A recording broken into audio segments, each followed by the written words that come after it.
So we're finally answering these questions.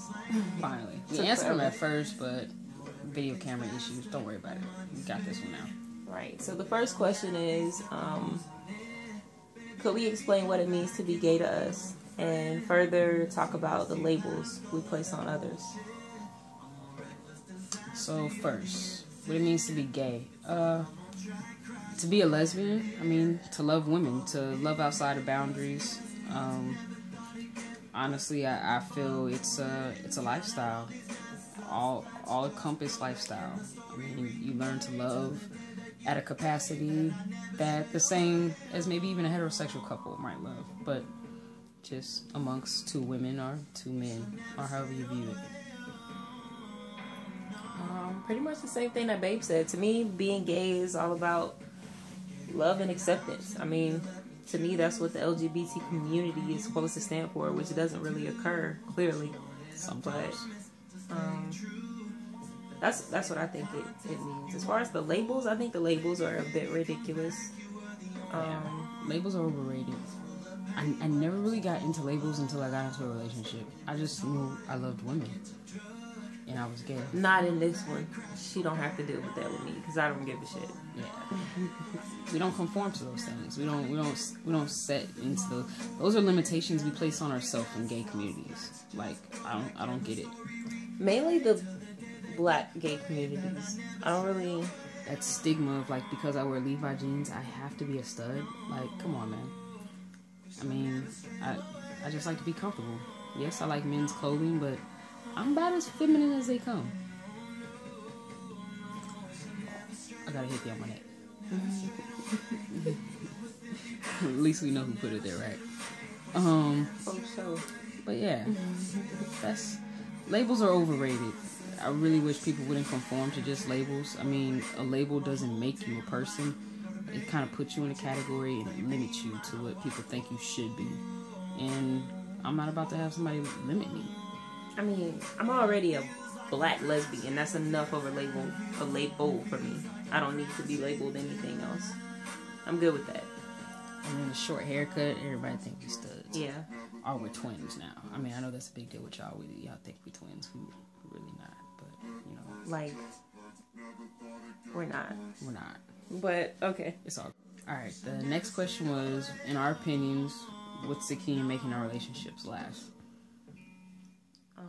For us, for sure, it's the fact that we are friends, our friendship, and respect, communication, and we know when to give each other space. Definitely. To me, those are key things. I'm big on communication, definitely respect, trust. Definitely the space is needed. You know, some people like to feel like they have to be up underneath a person 24/7 that they're with, but sometimes you got to give that person a little bit of space to be able to miss you. I mean, they might need to just relax and air out, and hang out with their friends, whatever the case may be. I know me, I'm the type to be like, oh yeah, go hang out with your friends for the weekend. We were just talking about that today, actually. I was like, babe, like for real, I would be like, you know, bye. Like, give me my me time. Go hang out with your homies or some shit. Find something to do. Yeah, so space is definitely a key. Especially space, positive space. Some of y'all like to get space and go do some other stuff you ain't supposed to do in a monogamous relationship. But if you're not monogamous, then make sure the other party knows that. Yeah. See, we discussed our polyamory stuff. This is not just... We still looking for the third. We ain't really looking. We ain't really looking. We just waiting. She gonna pop up, whoever she is, eventually. And the women, we're going off topic. We'll get back to that later. So, when we are arguing, what is it that makes us not want to give up on the relationship? Ultimately, not wanting to give up because you love the person. I mean, honestly, we've gotten to the point where we know each other well enough to where, okay, I know what irritates her. There's certain things that I'm going to do that's going to irritate her or get under her skin. And there's certain things she's going to do to irritate me or get under my skin. But at the end of the day, we know those. We've learned. We're not perfect. We've learned and we're still learning those limitations and those things between each other. But honestly, I love her. I'm not going to give up. I'm not a quitter. I'll give it to her. She's very persistent. Because me, on the other hand, up until her, I was just kind of like, next. A lot of fuck it's.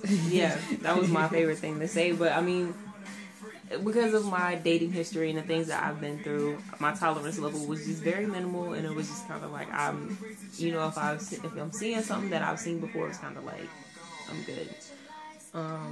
But things are just different for us.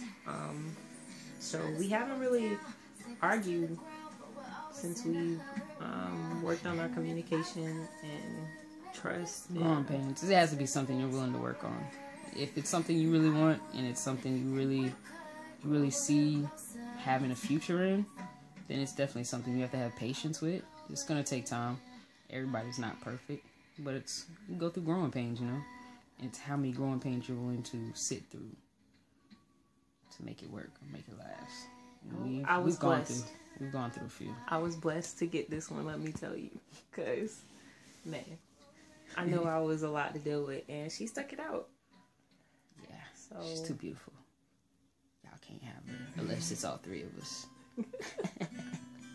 What is one flaw that you wouldn't change about each other, and why? Flaw as in something that annoys you. It could be anything.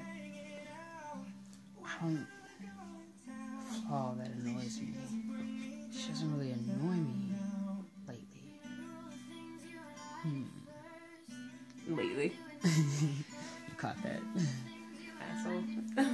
Whatever, so are you. Babe, before, what used to annoy me is her questioning me. Like, she used to like, well, why? Well, why?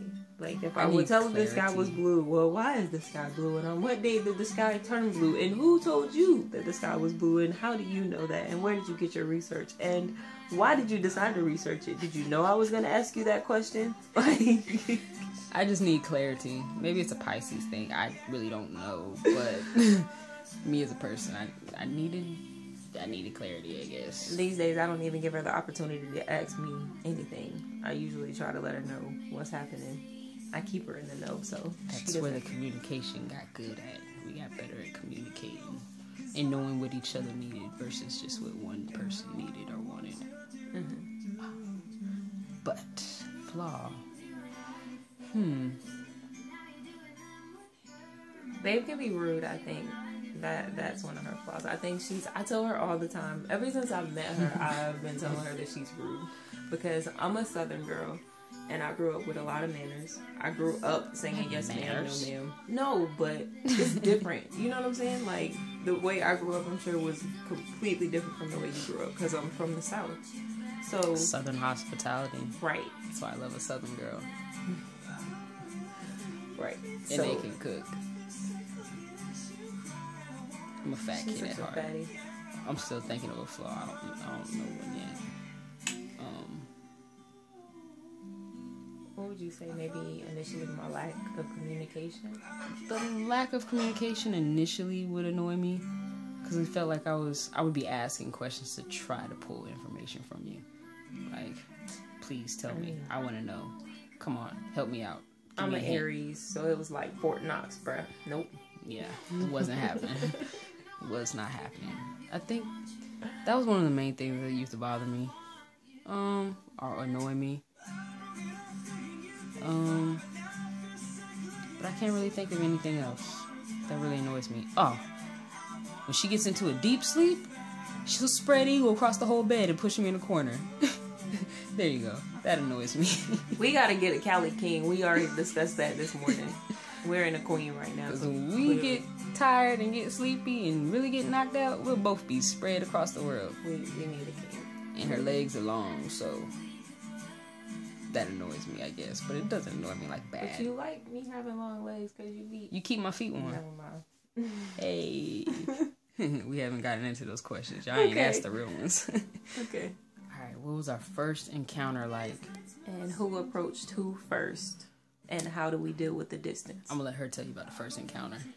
I'm gonna just exit out the screen. So the first encounter, you were so silly. The first time we met, it was through a mutual friend, while we were deployed in Afghanistan in 2012. in one of the restaurants.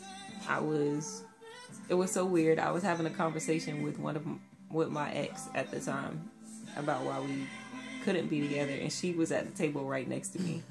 And when I spoke to her, she just looked at me crazy, and I was like, "Oh, she's rude," because she didn't speak that. I guess that's where the rudeness came in. I don't know. I real nonchalant attitude, man. I don't know what to tell you. But she wanted the cakes off rip. She was cute. What can I say? Who approached who though? I used to go to basketball games in Afghanistan. I would text. Yo, you ever had that person that would leave like, what is it? Sporadic quotes or stuff on Facebook, right? Facebook subliminal message, right? About how you like somebody and oh, they're so cute, right? I would leave stuff like that on Facebook, like, oh, I got a crush on this girl, blue, blue, blue. She'd be the one commenting on, but I had the crush on her. I didn't know. Right? Don't judge me. I had no clue. I think us talking after a minute and texting and hanging out a little bit here and there, I finally said, you know, she was the person that I had a crush on. And we just pressed on from there, continued talking. Yeah, but we had been like, she'd come to like 10 basketball games. Watch like the whole season. Never talked to me. I said hi. Every now and only because I would be like, yo, what up? Come dap her up and talk to the other girls that I like had met or whatever. Because I'd bring other people to the game with me so I wouldn't be by myself. I'm kind of shy for real. Just put that out there. I'm real shy sometimes, especially talking to somebody.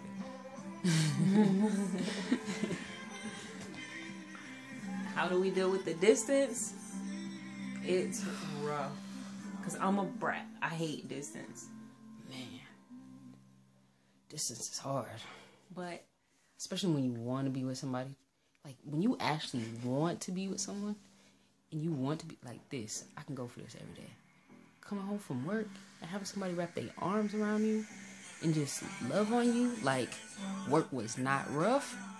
Man. God. I gotta get hugs through Skype. No, FaceTime. FaceTime. But as of today, in about 2 weeks, hey, I will be relocating to where she is finally.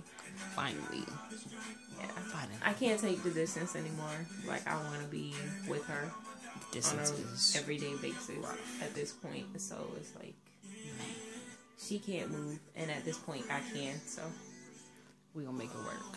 Yeah, so that we can be together at the same place. At the same. Maybe that'll help with finding this third. Hey, we can go find the third together. So Northwest Florida, look out. What up?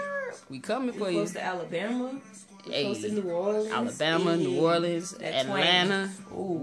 We all all up and true out there. We still we ain't got to that question yet, but we got y'all.